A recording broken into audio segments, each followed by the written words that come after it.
So here we have Siavash Kazemian, who is a manager of data science at Sophi.io, the Globe and Mail. He's going to give us a technical talk on how a robot called Sophi is helping the Globe and Mail and other publishers turbocharge their subscription revenue. That sounds to be an amazing topic. So before diving deep, let me just give you a brief intro about Shivash. He's a manager of data science at Sophi, where he works with a team of talented data scientists to solve AI problems in the media industry. Shivesh received a PhD from the Department of Computer Science at the University of Toronto, where he studied ways in which NLP technologies such as speech recognition and sentiment analysis can be used to help users perform real-world tasks. His works appears in a number of peer-reviewed publications, including the ACL. That's amazing. Shivesh also worked in different capacities for startups in various stages of their journey. So, yeah, I'm leaving on the stage to you, Shivesh, and we can get it started. Thank you so much for that introduction. Let me share Junkie. So being able to work at the startup within the Globe and Mail has been personally rewarding for me. So the way we got started is that there are challenges in recent decades for news organizations, and to meet these challenges, folks before me started to solve some of these problems, essentially utilizing data science techniques, machine learning, and NLP. And these tools were incredibly helpful. And so then we decided to kind of commercialize them. And that's how Sophi came into life. It's a startup within the Globe and Mail that makes these tools available to other news publishers so that they in turn can really meet the challenges that we're facing as an industry. In this talk, I'll tell you a little bit about our mission. I'll talk about the news media industry challenges that I was kind of referring to. And, to deal with these challenges, there are different things you can do. One is to sort of think about a subscription strategy, and the other one is to think about content promotion strategy. And I'll talk about our tools that kind of deal with those two strands of problems. I'm not in... there we are. So our mission, just like the Globe and Mail, is to make Canada a better place. And we do that by making high-quality journalism available to our community. Now, news publishers like the Globe and Mail, they actually write the pieces, but we create the tools that help them run efficiently and to monetize their content better. So it's not a typical technology company. It's got its DNA in the news organizations. And that's actually really helps us as we go to different news publishers. It really helps us because we know what the problems are, and we speak the same language.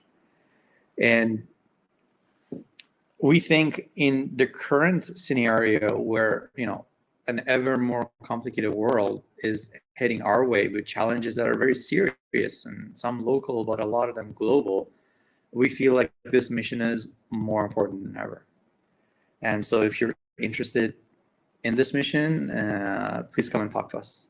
We're hiring. So the challenges that I was mentioning earlier on,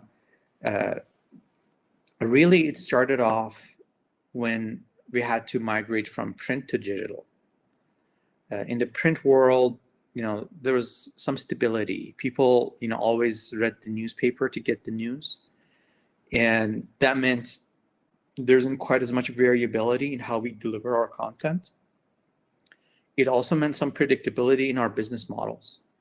So, print advertising, for example, was this high margin business that a lot of news organizations used to depend on. But that kind of changed, right, as we all went to digital.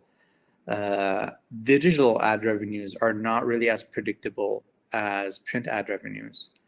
And there are other industries that are competing for the same dollars, right? We are competing with the likes of Google or with social media titans.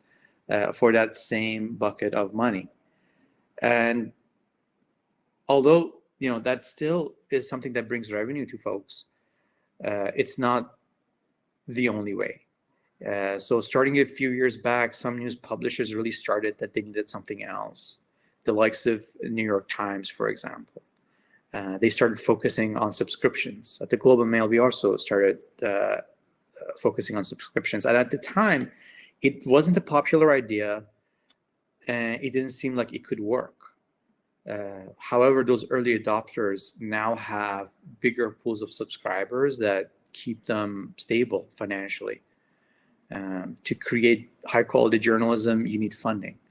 And to stay independent, you need to be able to monetize your content. And so subscription really has been helping those companies. We have tools that help with subscriptions, and I'll talk about those tools today. And that's been of tremendous help in the Globe and Mail. We also need to kind of present our content differently.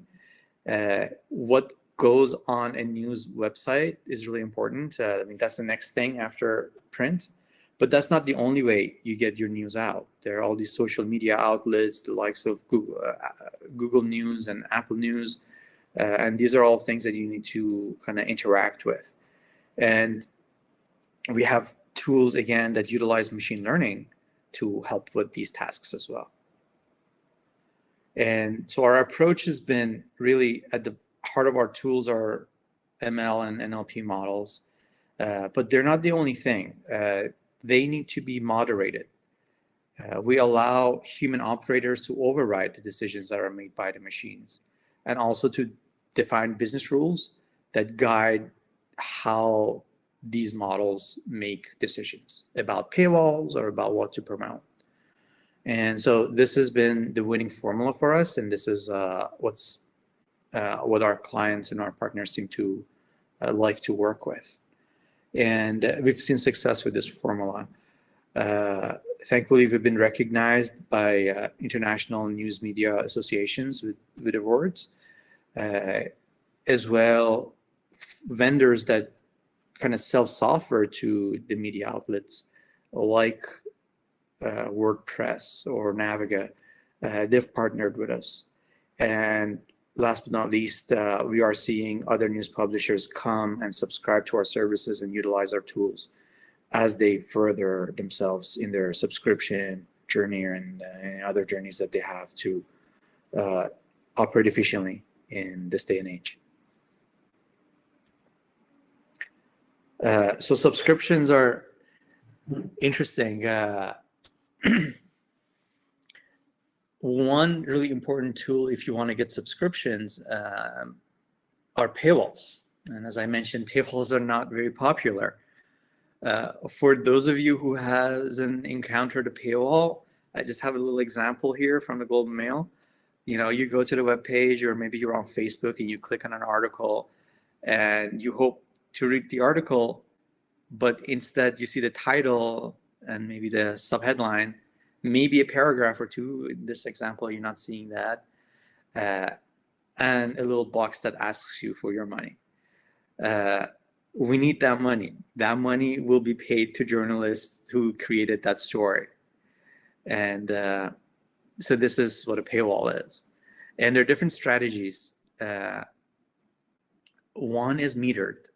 So give a user a quota of articles they can read for free per month.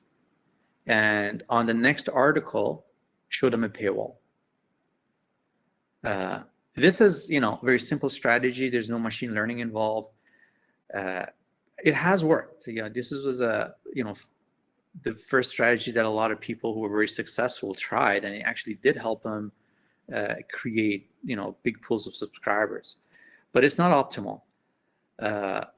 There are a lot of articles, despite all the talk about subscriptions, there are a lot of articles that actually bring in advertising revenue for the news publisher.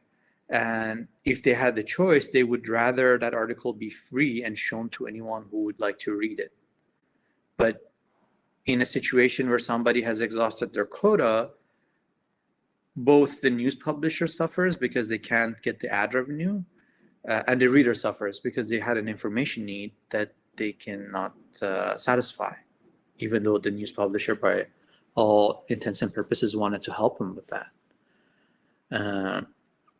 There is human-determined paywalls. So as an article gets published, somebody in the newsroom can decide whether that should be a paywalled article or not. Now, in this scenario, this problem of articles that have a lot of ad revenues will be solved, but the cost that the news publisher incurs to solve that problem is rather high, because they're utilizing a journalist's time to do this, and there are multiple factors that the journalist needs to take into account when they're making that decision.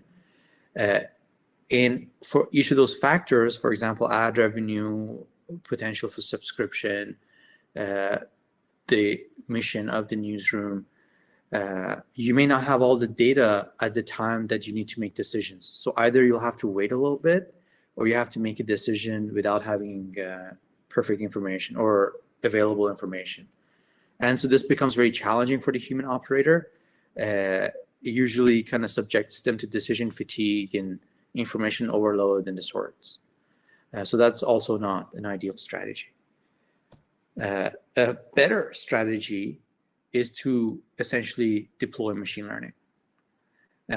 So you train a model to collect features on an article, and based on the objective function that it was trained on, make a decision on what to choose, what decisions to make. And our objective function balances out subscriber revenue with advertising revenue for every single piece of content. It can also consider the cost of that article, how much it costs to generate that article, as well as newsroom objectives. And those are things that, as I mentioned, like business rules and override mechanisms can help with. Now, essentially at the heart of this project is a classifier. And this classifier, we've been doing a lot of research to make sure it's performing to the best level that it can. And representing content and model architecture are things that we experiment with a lot. Probably defining the objective function is one of our important suits, a really important task that we think about a lot, and evaluation. And as we are, onboarding local news organizations that don't have a lot of data, we also have to ensure that our models get trained without a lot of data. And that's something that, our experiments are helping us with as well. So these are essentially like what we spend our research money on. And in terms of content representation, everybody is familiar with these multi-domain large training corpora that are used for pre-training transformer-based architecture embeddings. We experiment with those. Those are really important. They've powered a lot of really good results. In our scenario, they are sometimes useful. They're not useful at other times. Fine-tuning them we could do, but not always very successfully. One issue is we can become prone to overfitting in a lot of the tasks that we are doing. So we have to be really careful with the dimensionality of embeddings. That's why we actually do train our own embeddings as well, both domain-specific and multi-domain. And as we get publishers in different languages, we are also thinking about the multilingual problem. Many ways of solving it. The baseline way of relying on an external service to translate and then embed, does incur cost on the performance side, but it's not so bad. So those are things that we're experimenting with a lot. Summaries, we can't really embed a whole article. There are some newswire articles that are very short, and in terms of topics, they cover usually a topic.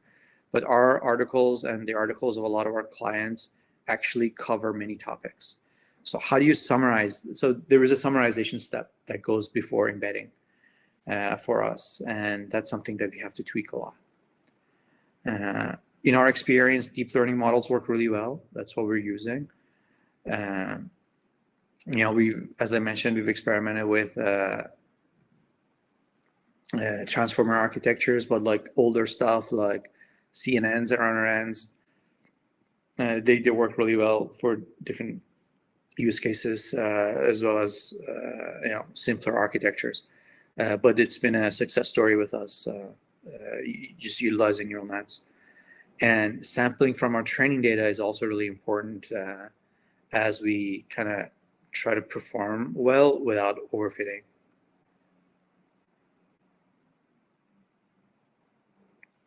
The objective function, as I mentioned, has both advertising revenue and subscription revenue in mind. We don't want the article to be picked for paywalling if there is an estimate that the advertising revenue will be higher than the subscription value. And we have to be careful to make sure the objective function, models that do well in it also do well in the A/B testing. So that's something that we kind of tweak the objective function to help with. The main evaluation for us is A/B testing. So given two ways of labeling an article with a paywall or no paywall decision, we divide our audience, or the audience of the test group, into two. Show half the audience one set of decisions, results of one set of decisions, and the other audience the other set. And based on that, we evaluate. That's the final form of evaluation that we have.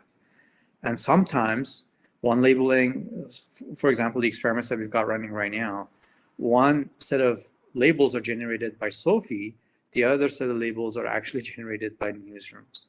And I'll show you the results in a couple of slides, actually right next here. And that's something that we're doing with two publishers right now. And we're actually, so far, the test is not over yet, so I hope this doesn't jinx it. But in a pretty long test, we are actually ahead of the newsroom. And that's been tremendously helpful for us.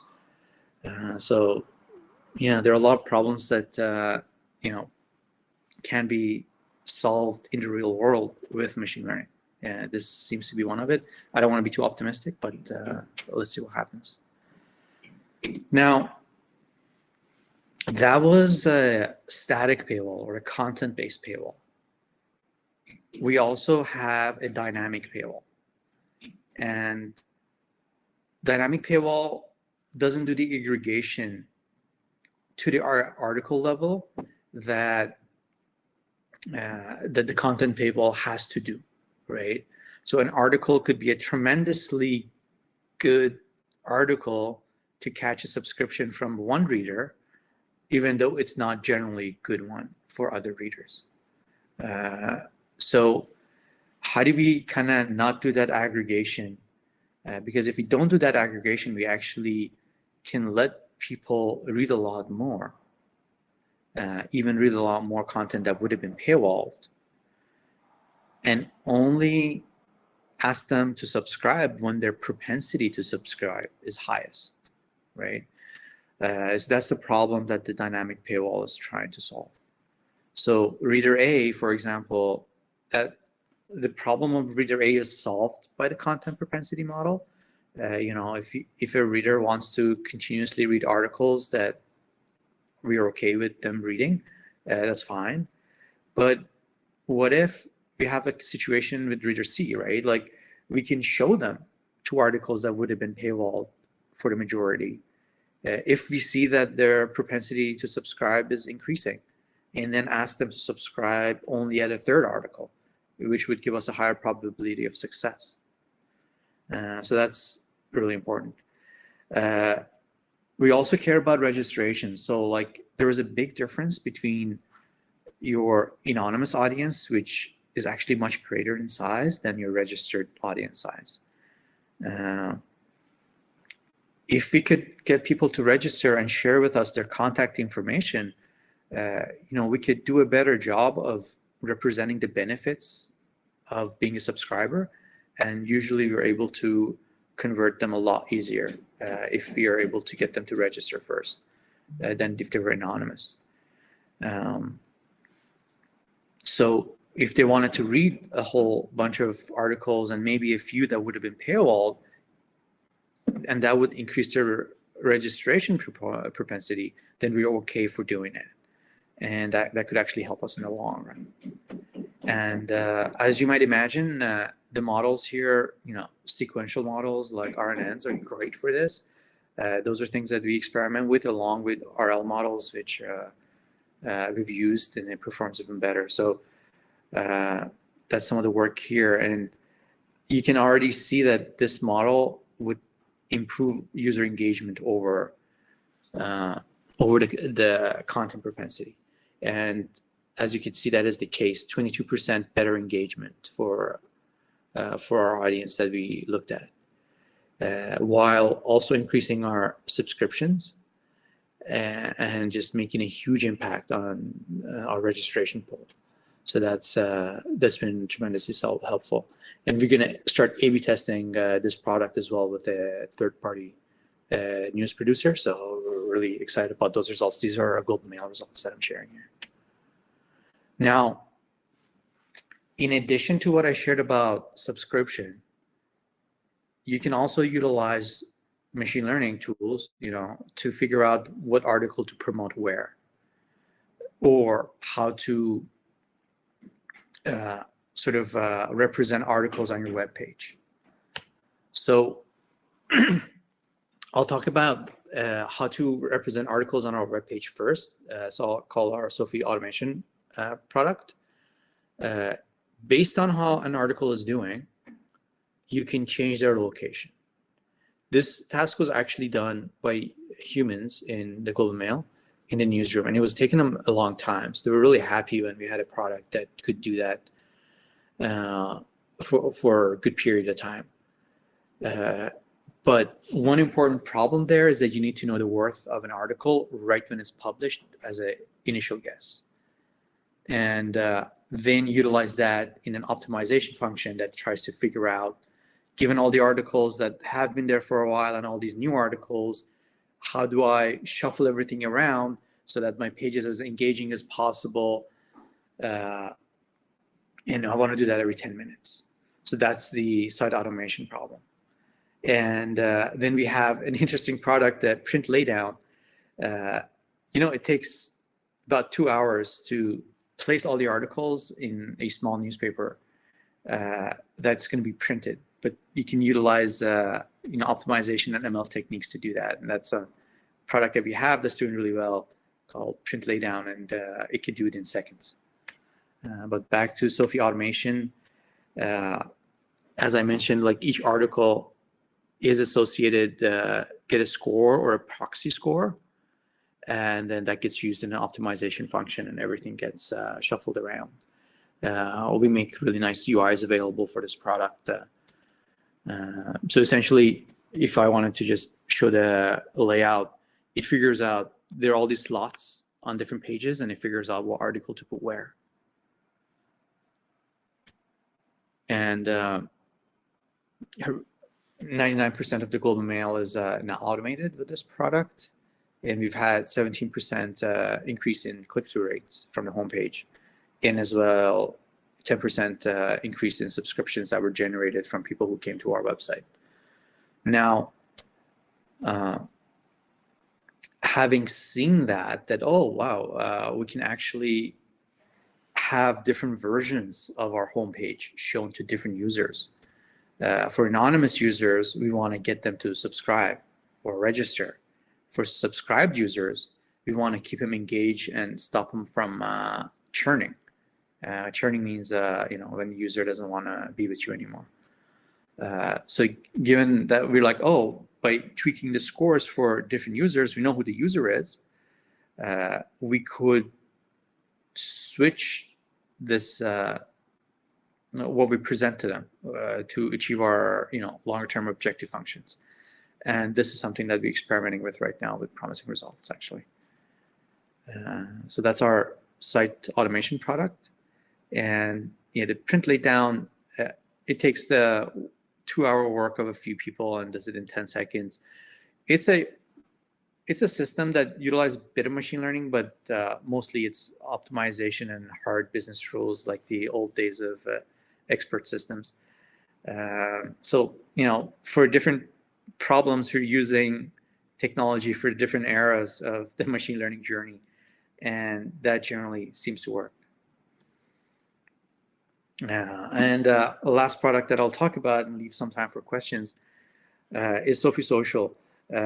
So given an article that just got published, do I push it to Facebook or not? Do I push it to Twitter or not?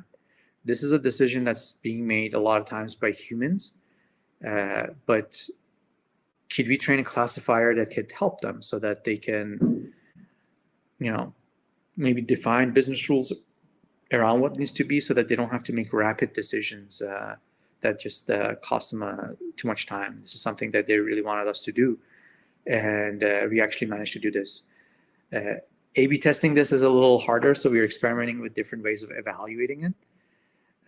But this is something that, again, the Globe and Mail is using, and we're about to go live with other clients. We already have it with other clients, but more clients are interested in this.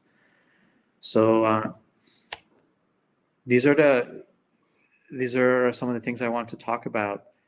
What we're finding is, in addition to these problems, we keep bumping into problems that can be solved with machine learning in a information processing environment that's a newsroom.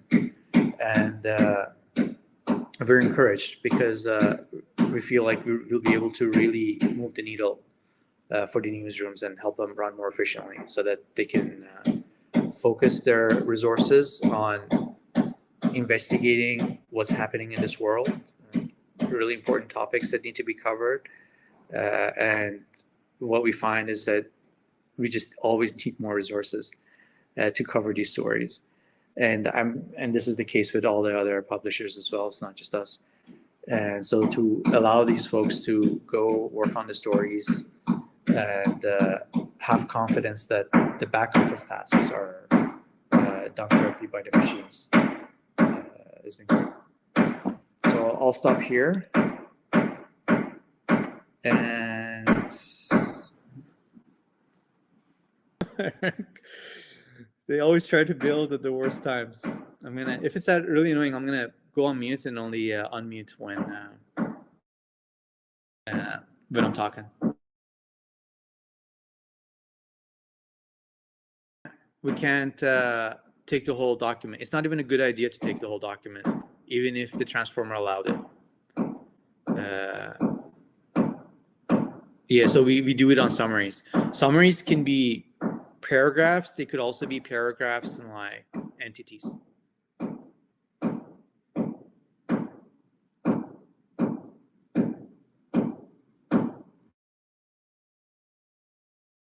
Matt says, and a lot of them are paywall.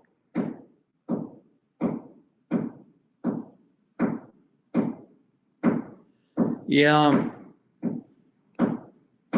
Matt, I know what you mean. Paywalls can be annoying, but paying bills can be annoying too. We don't always, I think you might be referring to the fact that you're not being targeted correctly because you never are subscribing and it's still continually showing you paywalls. And I suppose that's the case. We're trying hard to improve that.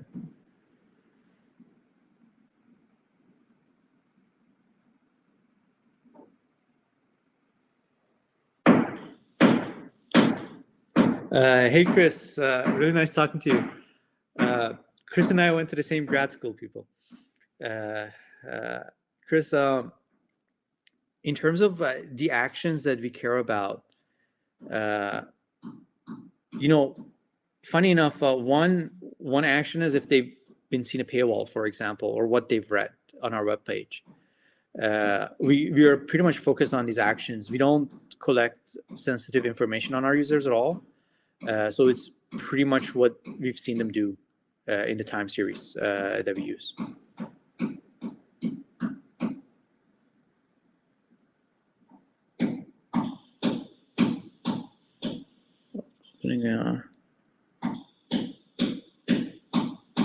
Oh yeah.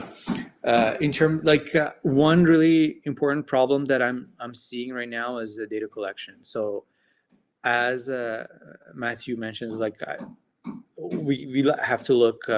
We usually look at these. I mean, from the you might be looking at it from the app, the Global Mail app, for example, or Publishers app, or AMP, or on Facebook. So all of these, we need to make sure that we get data like the same information of actions. I believe for Google News we do. I have to check. Yeah, that's a really important point. So it's very divisive discussion in newsrooms. They're like, do we give our content to Apple News or to Google News or not? You know, and I don't. From what I'm seeing so far, and I'm not the best person really to answer this question, it's neutral to positive, all considered, all things considered. It's neutral to positive. You have to take into account that by not being on some of these platforms, you lose and you lose the visibility that you could get that could give you subscription. So even if let's say subscription probability is lower, the net could be higher. So I would say neutral to positive. A really good question. Okay, if there are there any other questions?